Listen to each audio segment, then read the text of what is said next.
Os judeus e a Rússia. Era em território pertencente ao Império Russo que, nos séculos XVIII e XIX, vivia grande parte dos judeus do mundo. Tinham a vida marcada por sofrimento e miséria. Discriminação e violência eram uma constante, pois a política imperial e os ensinamentos da Igreja Russo-Ortodoxa tinham incorporado em seu âmago virulento antissemitismo. O regime czarista foi um dos piores e mais persistentes exemplos de autocracia da história. Os soberanos russos exerciam poder absoluto e ilimitado sobre seus súditos. No século XIX ainda existia na Rússia uma ordem pré-moderna de classes sociais legalmente separadas. De um lado, privilégios aristocráticos e, de outro, um sistema legalizado de servidão. Este império, o maior do mundo, estendia-se das margens do rio Vístula às estepes da Sibéria e do Mar Negro até o Báltico. Dentre todas as minorias étnicas que viviam sob o jugo czarista, a mais hostilizada era a judaica. Desde os primórdios até sua queda, esse regime autocrático via os judeus como forasteiros inaceitáveis. Em 1917, às vésperas da Revolução Bolchevista, a comunidade judaica russa levava o triste selo de a mais oprimida do mundo. Presença judaica. É muito antiga a presença judaica na vasta região dominada pelos czares. Na Armênia e Geórgia, tradições locais relacionam sua chegada às 10 tribos de Israel. Sabe-se também que, desde tempos helênicos, os judeus eram ativos nos territórios russos. Há documentos que atestam sua presença, já na época do Império Romano. Sabendo-se que nos séculos IV e V havia entre 10 a 30 mil judeus na Armênia e Crimeia. Durante toda a Idade Média, os judeus desempenharam intensa atividade como comerciantes em vasta faixa territorial na Euroásia. Na primeira metade do século VIII, o reino dos czares se convertera ao judaísmo e, mesmo após a queda desse reino, no século X, ainda havia judeus vivendo no Principado de Kiev. Durante toda a Idade Média, os judeus desempenharam intensa atividade como comerciantes em vasta faixa territorial na Euroásia. Na primeira metade do século VIII, o reino dos czares se convertera ao judaísmo e, mesmo após a queda desse reino, no século X, ainda havia judeus vivendo no Principado de Kiev. Foi a partir do século XIV que o Principado de Moscou passou a liderar o processo de formação do futuro Império Russo e há documentos de 1471 que confirmam a presença de uma população judaica relativamente pequena neste Principado.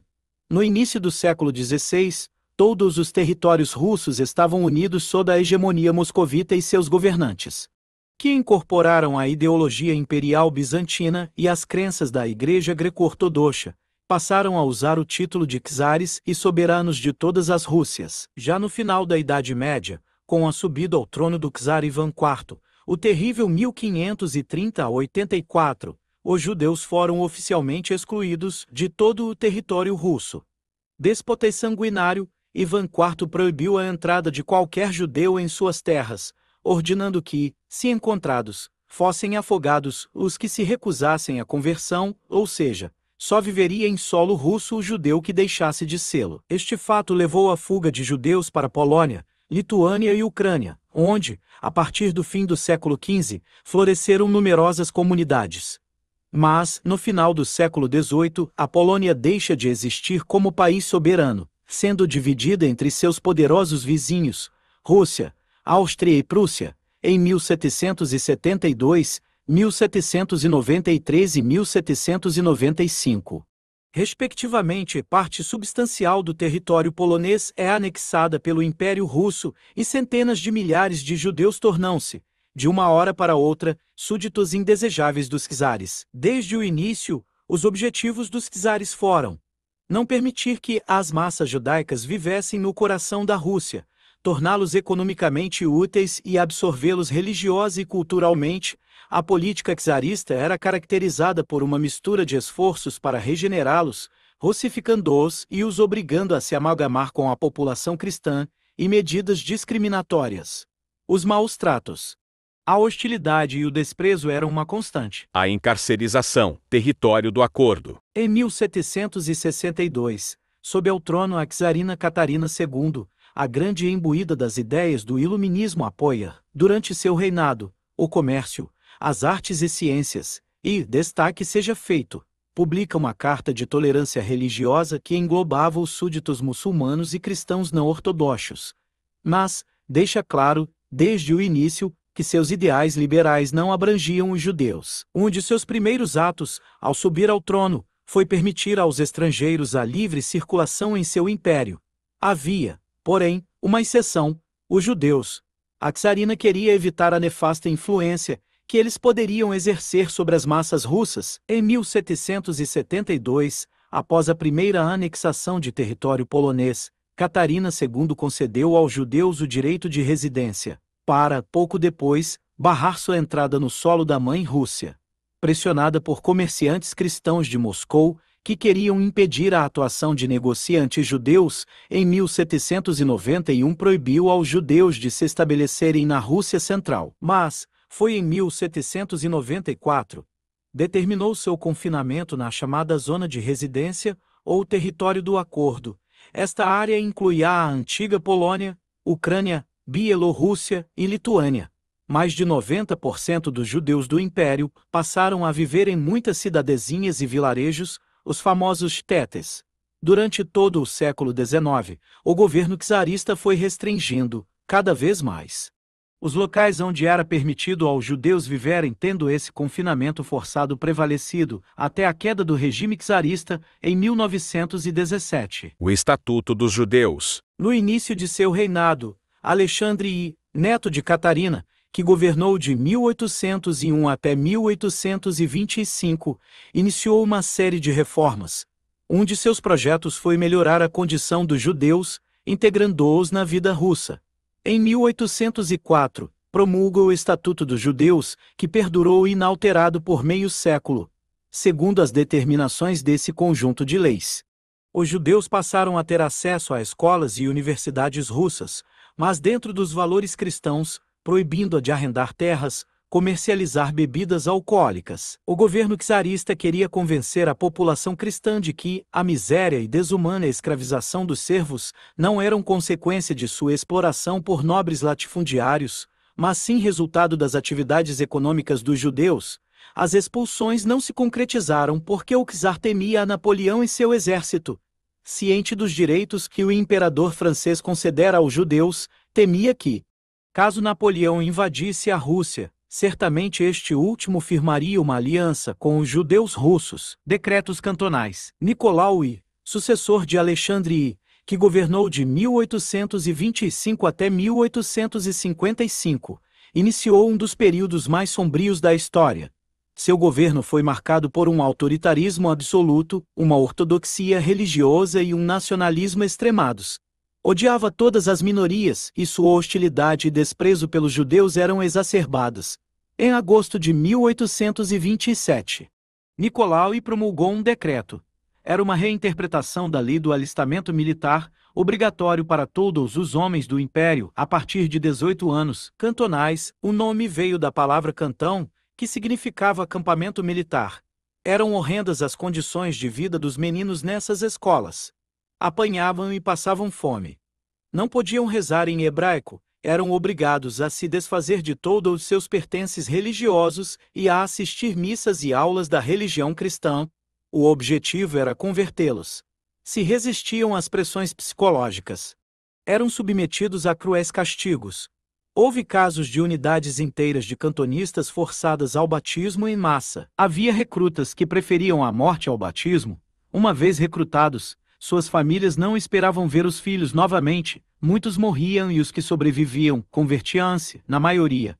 Mas um dos mais cruéis aspectos do decreto era que recaía sobre a própria comunidade judaica a obrigação de fornecer seus recrutas.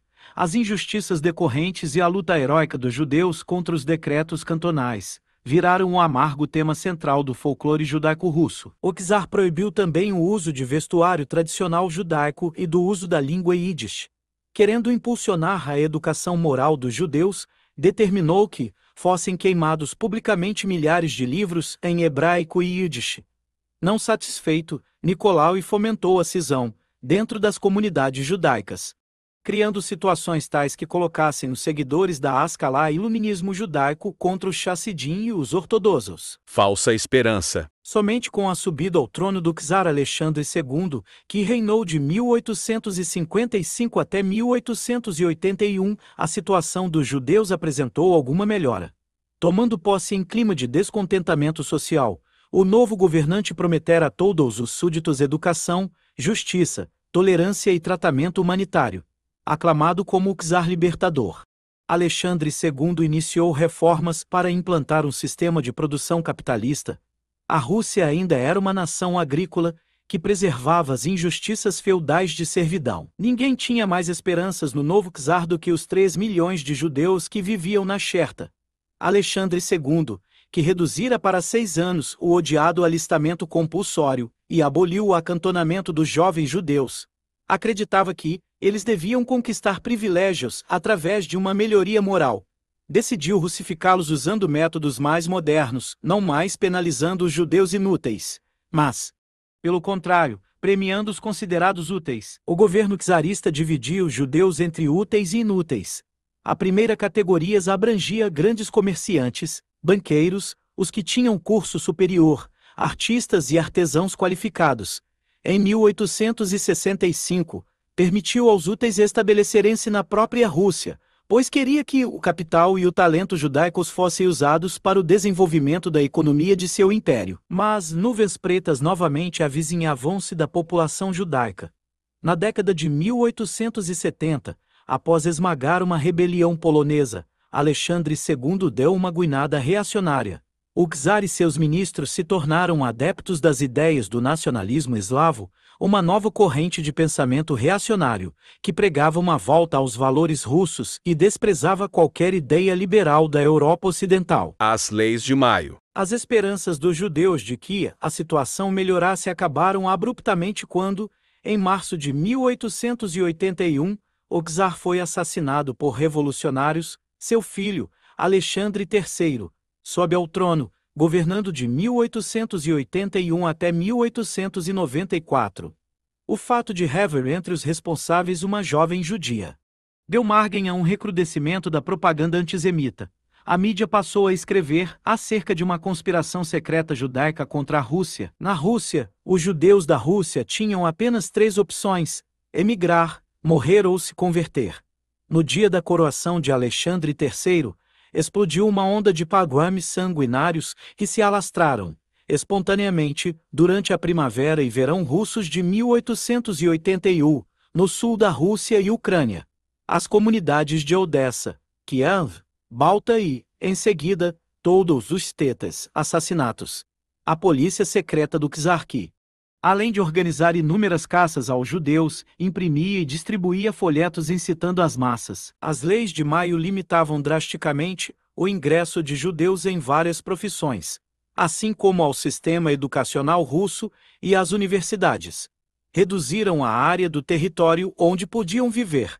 Com sua expulsão dos vilarejos, a vida judaica nos Chitetes chegava ao fim. Ocorreram deportações em massa de judeus.